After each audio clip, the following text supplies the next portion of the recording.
Sir ചാത്തക്കോട്ടുമാലി നമ്മുടെ യോഗം ഇഫ്താർ സംഗമം ഉദ്ഘാടനം ചെയ്യുന്ന ആരാധനായ ബഹുമാനായ പ്രിയപ്പെട്ട MP ഫ്രാൻസിസ് ജോർജ്,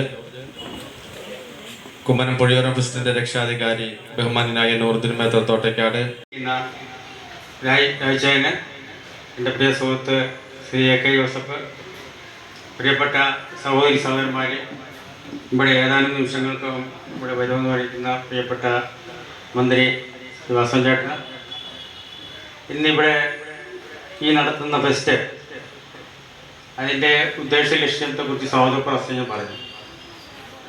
നമുക്കറിയാം ഇന്ന് ഈ കാലഘട്ടത്തിൻ്റെ ആവശ്യമാണ്. മുസ്ലിങ്ങളെ സംബന്ധിച്ചിടത്തോളം ഒരു മാസക്കാലം നോമ്പാണ്.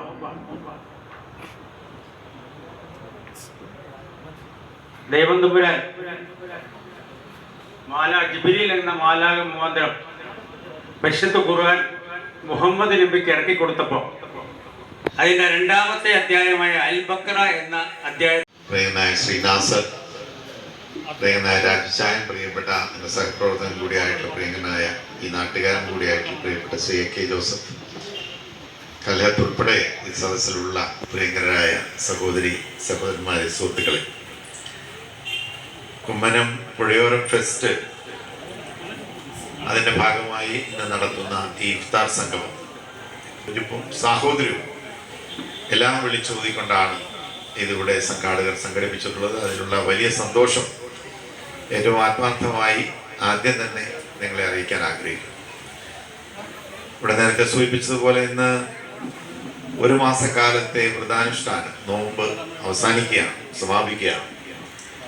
നാളെ പെരുന്നാളിനുള്ള ഒരുക്കങ്ങൾ നടക്കുന്ന ഈ അവസരത്തിൽ നമുക്ക് പ്രാർത്ഥിക്കാനും ആശംസിക്കാനുമുള്ളത് നമ്മുടെ ഈ നാട്ടിൽ മാത്രം നമുക്ക് മാത്രം ഈ സന്തോഷവും സമാധാനവും കിട്ടിയാൽ പോരാ. ലോകമെമ്പാടും കഷ്ടപ്പെടുന്ന, വേദന അനുഭവിക്കുന്ന, ബുദ്ധിമുട്ടുന്ന, പ്രത്യേകിച്ച് പശ്ചിമേഷ്യയിൽ യുദ്ധം മൂലം കെടുതി അനുഭവിക്കുന്ന അനേകായിരങ്ങൾ, തികച്ചും നിരപരാധികളായിട്ടുള്ള അനേകായിരങ്ങൾ, സ്ത്രീകൾ, കുട്ടികൾ, അവർക്കൊന്നും ഈ പോരാട്ടത്തിലൊന്നും സത്യത്തിൽ യാതൊരു ബന്ധവുമില്ല എന്ന് നമുക്ക് എല്ലാവർക്കും അറിയാം. അങ്ങനെയുള്ള എല്ലാവർക്കും മാനവരാശിക്ക് മുഴുവൻ സമാധാനവും സന്തോഷവും അയവിച്ചിരുന്ന എത്രയോ പേരാണ് ഒറ്റ ദിവസം കൊണ്ട്, ഒരു രാത്രി എന്നല്ല, ഒരു ഏതാനും നിമിഷം കൊണ്ട് വീടില്ലാത്തവരും ഉറ്റവരും ഉടയവരും നഷ്ടപ്പെട്ടവരായി അനാഥരായി തെരുവിലേക്ക് ഇറങ്ങേണ്ട സാഹചര്യം ഉണ്ടാകും. അപ്പൊ ഇതിനൊക്കെ ഒരു അവസാനം തീർച്ചയായിട്ടും ഉണ്ടാകണം. അതിനു വേണ്ടിയിട്ടാണ് വാസ്തവത്തിൽ നമ്മൾ പ്രാർത്ഥിക്കേണ്ടത്. നമ്മൾ നോമ്പ് അനുഷ്ഠിക്കുമ്പോൾ നമ്മളതൊരു ചടങ്ങായി മാത്രം കണ്ടാൽ പോരാ, യാന്ത്രികമായിട്ടുള്ള ഒരു നോമ്പാചരണം. അതുകൊണ്ട് വാസ്തവത്തിൽ നമ്മുടെ ജീവിതത്തിൽ ഒരു മാറ്റവും, മനസ്സിനൊരു മാറ്റവും ഉണ്ടാകുന്നില്ല. ഓരോ നോമ്പിലൂടെയും നോമ്പനുഷ്ഠാനത്തിലൂടെയും നമ്മൾ സ്വയം നവീകരിക്കാനുള്ള എല്ലാവരുടെയും ജീവിതത്തിൽ, മുസ്ലിം സഹോദരങ്ങളെ സംബന്ധിച്ച് ഒരു മാസക്കാലം ഞങ്ങൾ 50 നോമ്പെന്നാണ് പറയുക. ഈ കാലഘട്ടത്തിൽ നമ്മൾ വരുത്തേണ്ടത് അതാണ്. അപ്പം അതിനെല്ലാം ഇടവരുത്തട്ടെ, അതിനൊക്കെ ദൈവം നമ്മെ അനുഗ്രഹിക്കട്ടെ എന്നാണ് ഈ അവസരത്തിൽ എനിക്ക് ആശംസിക്കാനും പ്രാർത്ഥിക്കാനുമുള്ളത്.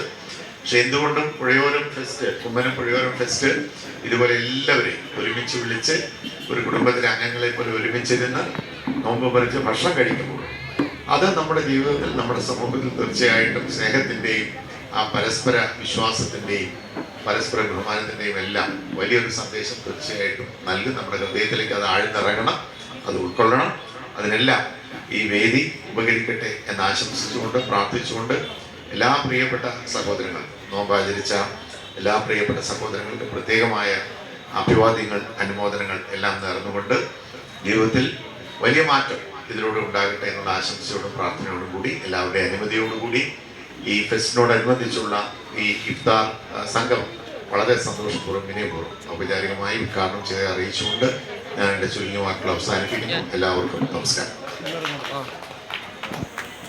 നോമ്പ് പിടിച്ച് ശീലിച്ച ഒരു കൂട്ടുകാരൻ എനിക്കുണ്ട്. ഞാൻ പറഞ്ഞ പോലെ അത്രമാത്രം തീവ്രമായ ഭക്തിയും ആദരവും തമ്പുരാനോട് കാട്ടിക്കൊണ്ടാണ് നമ്മൾ ഈ നോമ്പിനെ വരവേൽക്കുന്നത്.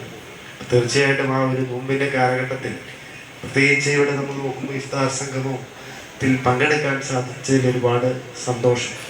ഒരുപക്ഷെ നമ്മുടെ നാട്ടിലെ എല്ലാവർക്കും ഐശ്വര്യമുണ്ടാകാൻ, നന്മകളുണ്ടാകാൻ ജഗദീശനോട് പ്രാർത്ഥിച്ചുകൊണ്ട് നാം എല്ലാവരും ഒത്തുകൂടുന്ന ഈ അവസരത്തിൽ ഒരുപക്ഷെ മതമൈത്രിയുടെ സന്ദേശങ്ങൾ ഈ ലോകത്തിന്, മാനവികതയുടെ സന്ദേശങ്ങൾ പകർന്നുകൊണ്ട് ഒരു നോമ്പ് കടന്നു പോകുമ്പോൾ ആ നോമ്പിൻ്റെ ഭാഗമായി നിങ്ങളോടൊപ്പം ഈ അവസരത്തിൽ പങ്കെടുക്കാൻ സാധിച്ചതിൽ ഒരുപാട് സന്തോഷം. പരമകാരുണ്യവാനായ തമ്പുരാൻ, പടച്ച തമ്പുരാൻ നമുക്കെല്ലാവർക്കും നന്മകൾ വരുത്തട്ടെ എന്ന് ആത്മാർത്ഥമായി പ്രാർത്ഥിച്ചുകൊണ്ട് ഈ നോമ്പ് ഇനിയും കാലങ്ങളിലും ഒപ്പം നോമ്പെടുക്കുന്ന എല്ലാവർക്കും പടച്ചവൻ്റെ അനുഗ്രഹം ഉണ്ടാകട്ടെ എന്ന് ആത്മാർത്ഥമായി പ്രാർത്ഥിച്ചുകൊണ്ട് ഞാൻ എൻ്റെ വാക്കുകൾ ഉപസംഹരിക്കുന്നു. നന്ദി, നമസ്കാരം. അവിടെ ആരാധ്യനായ MP ഫ്രാൻസിസ് ജോസ്, വേദിന സദസ്സിലുള്ള എൻ്റെ പ്രിയപ്പെട്ട സഹോദരി സഹോദരന്മാരെ, ഞാനിവിടെ വന്നപ്പോഴത്തേക്ക് എന്നെ സ്വീകരിച്ചത് എൻ്റെ ക്ലാസ്മേറ്റ്, അതായത് 5 വർഷം ഒരുമിച്ച് പഠിച്ച നൂറുദ്ദീനാണ്. എനിക്ക്